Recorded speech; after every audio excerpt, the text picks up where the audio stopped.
9 plus 9 gives us 18, and 3 times 18 gives us 54.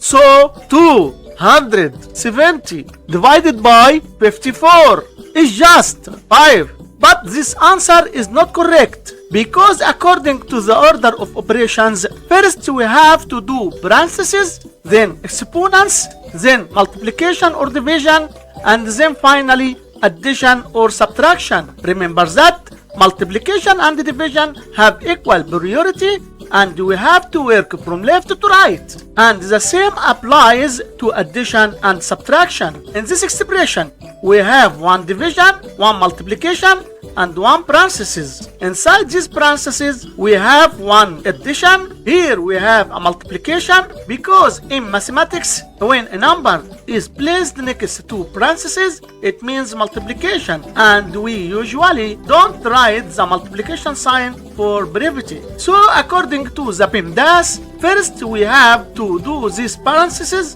then this division, and finally this multiplication. If we do this multiplication before this division, it's wrong. So first this parentheses. Inside this parentheses we have 9 plus 9, which equals 18. So 270 divided by 3 times 18. Now we have one division and one multiplication. So we have 270 divided by 3, which equals 90, times 18, which equals 1620. And this is our final answer to this problem. Thanks for tuning in. Hit like and subscribe for more fun.